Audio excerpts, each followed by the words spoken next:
முன்னாடிக்கு இப்போ இம்ப்ரூவ்மெண்ட் இருக்குல்லடா? ஏன் pinch eating இந்த 1 வீக்? நேற்று ஒரு நாள். சரி, இன்னைக்கு ப்ரோட்டோகால் ஃபாலோ பண்ணிக்கோங்க. எங்க அம்மாவே சொன்னாங்க பரவாயில்லை கொஞ்சம் கலர்லாம் சேஞ்ச் ஆகுது. அதுதான் நானே சொல்றேன், நல்ல கொஞ்சம் நல்ல கலர் சேஞ்ச் கலர் இம்ப்ரூவ்மெண்ட் இருக்க மாதிரி இருக்கு. ரொம்ப டார்க்கா இருந்தேன். சரி, எல்லாரும் கேக்குற மாதிரி இருந்துச்சு. இவ்வளவு டார்க் ஆயிட்ட, இவ்வளவு கருன்னு இருக்கு அப்படி இப்படின்னு. எங்க அம்மாவே டெய்லி சொல்றாங்க பரவாயில்லடி உன் ஃபேஸ் எல்லாம் கொஞ்சம் இம்ப்ரூவ்மெண்ட் இருக்குன்னா ஐம் வெரி வெரி ஹாப்பி. நல்லா கொஞ்சம் கலர் டோன் சேஞ்ச் ஆன ஒரு டோன் ஸ்கின் இம்ப்ரூவ் ஆகுதுன்னா ஒரு பாடி டீடாக்ஸ் ஆனாதான் அந்த டோன் இம்ப்ரூவ் ஆகும். ஆக்சுவலி கிரேவிங்ஸே இல்லாம இருந்தோம். எந்த கிரேவிங்ஸுமே இருக்காது. வீட்டுல சாப்பாடு அழகா வீட்டு சாப்பாடு சாப்பிட்டு இருந்தேன். நேத்து கொஞ்சம் நிறைய இந்த சண்டை பிரச்சனை எல்லாம் ஸ்ட்ரெஸ் ஈட்டிங் அண்ட் இன்னொரு இது பீரியட்ஸ் வர இருந்துச்சு எனக்கு, மூட் ஸ்விங்ஸ். அதனால அது எல்லாம் ஒரே அழுது கடைசியில பிஞ்ச் ஈட்டிங் இஷ்டத்துக்கு நேத்துக்கு எல்லாத்தையும் விட்டு தள்ளியாச்சு. சரி, அது ஒன்ஸ் இன் வைல் ஒன்றும் ப்ராப்ளம் இல்லை. பட் ஆனா உங்களுக்கு இருக்க ப்ராப்ளம்க்கு நீங்க கட்டுக்கு ஒரு சப்போர்ட் கொடுத்தா, நான் கொடுத்த மெடிசன்ஸ்லாம் எடுத்துட்டு இருக்கீங்களா? எடுத்துட்டு இருக்கீங்க. ஆனா உங்க மதர் பார்த்து சொல்றாங்கன்னா எனக்கு ரொம்ப ரொம்ப ஹாப்பி. ஏன்னா நீங்க லாஸ்ட் டைம் வரும்போது ரொம்ப எமோஷனலா சொல்லிட்டு வந்தீங்க, உங்க மதரோட சப்போர்ட்ல தான் நீங்க இருக்கீங்க. பட் பரவாயில்லடா, இன்னுமே சரியாயிடும். நான் இன்னைக்கு கொடுத்த ப்ரோட்டோகால் ஃபாலோ பண்ணிக்கோங்க. இன்னையில இருந்து பாத்தீங்கன்னா 15 days கழிச்சு வரமா ஏதோ ஒர்க் ஜாப் ஜாயின் பண்றீங்கன்னு சொல்லிட்டு இருந்தீங்க. ஆமா மேம், ட்ரை பண்ணி இந்த ஃபர்ஸ்ட் வீக்ல சொல்றேன்னு சொல்லிருக்கேன். சரி, அதுக்குள்ள ஒரு செஷன், இன்னொரு செஷன் பிளான் பண்ணிக்கலாம். இன்னைக்குமே ட்ரீட்மெண்ட் அந்த லாஸ்ட் டைம் பண்ணீங்க அதோட சேர்த்து தான் கொடுப்பாங்க. ஃபாலோ பண்ணிக்கோங்க. வேற எது டவுட்னா எனக்கு சொல்லுங்க. கொஞ்சம் இந்த டைம் ஸ்ட்ராங்கஸ்ட் டீடாக்ஸ். ஓகே, இதுக்கப்புறம் இந்த கிரேவிங்கே இருக்கக்கூடாது. பிளஸ் டாக்ஸின்ஸ் எல்லாம் நம்ம ரிமூவ் பண்ற மாதிரி தான் ப்ரோட்டோகால் போட்டிருக்கோம். இன்னும் எப்படின்னா எனக்கு முன்னாடி இருந்தாலுமே சாப்பிடுற மாதிரியே எனக்கு ஃபீலிங்கே அந்த கிரேவிங்கே இல்லாம தான் இருந்தேன். ஆக்சுவலி நேத்து அந்த மூட் ஸ்விங்ஸ் அந்த நம்மளும் ஒரு ஹியூமன் பீயிங்ஸ் தான். அதனாலமா சாப்பாடை பார்த்தா அப்படி எடுத்து இப்படி வைக்கணும்.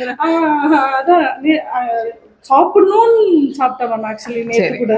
அது கூட பாத்தீங்களா, முன்னாடி எல்லாம் என்ன சொன்னீங்கன்னா எப்ப ஸ்ட்ரெஸ் ஆனாலும் சாப்பிட்டுட்டே இருந்துச்சு. புரியுது. இப்ப என் முன்னாடி கொண்டு என் தங்கச்சி காலேஜ் போயிட்டு வந்து ஃப்ரெஞ்ச் ஃப்ரைஸ் அது வாங்கிட்டு வந்து வச்சிருப்பாங்க. அதை பார்த்துமே எனக்கு அது சாப்பிடணும்ன்ற அந்த இதெல்லாம் மிராக்குலஸ். நிறைய பேர் நம்ப மாட்டாங்க. ஏன்னா என்கிட்ட கேட்பாங்க இதுக்கு 10 செஷன் ஆகுமா 50 செஷன் ஆகுமா? No Hartley. யுவின் பாத்தீங்கன்னா எனக்கு ஒரு 4 to 5 செஷன் தான் வந்திருப்பீங்க. ஆமா, அதுலயே எனக்கு நல்ல டிஃபரன்ஸ்டா. சரி, அதெல்லாம் கண்டினியூ பண்ணுங்க. இன்னுமே இன்னைக்கு session it's miraculous game changer மாதிரி உங்களுக்கு இருக்கும். இதுக்கப்புறம் பாருங்க, நீங்க அந்த லிட்டில் பிட் அந்த மூட் ஸ்விங்ஸ் இருக்குல்ல அதுவும் போயிடும். சரியா? இன்னுமே ஸ்கின் நல்ல இம்ப்ரூவ்மெண்ட் இருக்கும்டா. இந்த இதெல்லாம் எதனால மேம் இருக்கு? இங்க இருக்க அந்த டார்க்னஸ், இந்த darkness pigmentation around the mouth, இந்த இதெல்லாம் sign of gut and insulin resistance. இதுவும் இங்கேயும் கண்டினியூஸா இந்த ஆக்னி பிரேக் அவுட்ஸ் இருக்கு. அது stress break outs, cortisol break அவுட்ஸ்னு சொல்லுவாங்க. சோ இங்க ஆக்னி வருதுனாலே ஸ்ட்ரெஸ் தான். ஸோ ஸ்ட்ரெஸ்ஸை நம்ம கம்மி பண்ணுறதுக்கு பார்க்கணும். எங்கள் ட்ரீட்மெண்ட்டோட சேர்ந்து நீங்கள் அதுவும் மெயின்டைன் பண்ணுங்க. கொஞ்சம் ஒர்க் அவுட் போங்க. ஒரு 10,000 ஸ்டெப்பு தினமும் நடங்க. ஒரு ஃப்ளக்சுவேஷன் சன்லைட் போங்க. இப்போ ஒரு யோகா பண்ணுங்க, ஸ்ட்ரெச்சஸ் பண்ணுங்க. இதெல்லாம் பண்ணும்போது இன்னும் ஸ்கின் டேக்ஸ் இப்போ நிறைய வருது. அப்படியா? That's sign of insulin resistance again. இது குறைய தான் சரியாகும். ஓகேவா? நம்ம டீடாக்ஸ் தான் மெயின் ப்ரோட்டோகால்டா.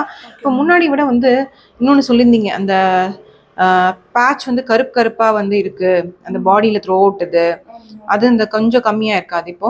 அந்த மத்த ஆக்சுவலி நல்லா கம்மியாயிட்டே வந்தது மேம். இப்போ இந்த சம்மர் ஆரம்பிச்சதுல இருந்து மறுபடியும் அப்படி பொறியா வர ஆரம்பிச்சு நல்லா கம்மியாயிடுச்சு மேம். அந்த ஸ்பாட்ஸ் மட்டும் தான் இருந்துச்சே தவிர அந்த ஸ்கின் ஈவன் டோன் ஆயிடுச்சு. Very good. அந்த ஸ்பாட்ஸ், அந்த மார்க்ஸ் மட்டும் தான் இருந்தது. இப்போ மறுபடியும் அந்த சம்மர் ஆரம்பிச்சு வேர்த்துட்டே இருக்கலாம் மேம். ஆக்சுவலி ஹேர்ல ஆயில் வைக்காமலே குளிச்சு அடுத்த நாளே ரொம்ப ஆயில் செக்ரேட் ஆகி வேர்த்து முடியலாம். That's a sign of highly loaded toxin. அது சரியாகும். நீங்க இன்னைக்கு தான் சொன்னீங்க கொஞ்சம் ஸ்ட்ராங்கஸ்ட் ப்ரோட்டோகால் இது முடியட்டும். இன்னும் நீங்க டயர்ட்னஸ் த்ரூ அவுட் தி டே இருக்குன்னு சொன்னீங்களே, அது மாறும், எல்லாமே மாறும். சரியா? இப்போ அது என்னன்னா, இப்போ இந்த சம்மர் ஆரம்பிக்கிற வரைக்கும் ஆக்சுவலி நான் உண்மையிலேயே நல்லா இதுவாயிட்டு மேம். இந்த சம்மர் ஆரம்பிச்சதுல இப்போ ஒரு 1 வீக்கா மறுபடியும் அந்த பிரீத் பண்றதுக்கு கொஞ்சம் சிரமப்பட்டு பிரீத் பண்ற மாதிரி, அந்த அடைக்கிற மாதிரி. முன்னாடி வரையும் போன வாரம்லாம் நீங்க நல்லா இருந்துச்சு. ஆக்சுவலி சம்மர் ஆரம்பிச்சதுல இருந்து டவுன் ஆயிட்டேன். ட்ரைன் அவுட் ஆகுது. எலக்ட்ரோலைட்ஸ் ரெப்ளனிஷ் பண்ணனும், ஃப்ளூயிட்ஸ் கொடுக்கணும், கொஞ்சம் ஃப்ரூட்ஸ் நிறைய எடுத்துக்கூட. சரி, நம்ம ரிப்பீட் பிளட் டெஸ்ட் பண்ண வேண்டிய டைம் வரும்போது நான் சொல்லுவேன், நம்ம பண்ணிக்கலாம். இப்ப வேணாம், நான் என்னங்கதை ஃபாலோ பண்ண சொல்றேன். சரியா? தேங்க்யூ யுவின். நான் தான் தேங்க்ஸ் சொல்லணும். ஏன்னா ஒவ்வொரு டைமும் என்னை பார்த்து என்ன அப்டேட்ஸ் கேட்டுட்டு போறது யுவின் ஒன் ஆஃப் த. எந்த ஃபீமேல் இருந்தாலும் எவ்வளவு க்ரௌட் இருந்தாலும் இன்னைக்கு சாட்டர்டே ஆனாலும் நான் யுவின் பார்ப்பேன். ஏன்னா she is like my favourite human. என்னை கண்ண மூடி நம்புற ஒன் ஆஃப் த ஃபீமேல்ல இவங்களும் ஒண்ணு. சரியா? Thank you so much. தேங்க்யூ.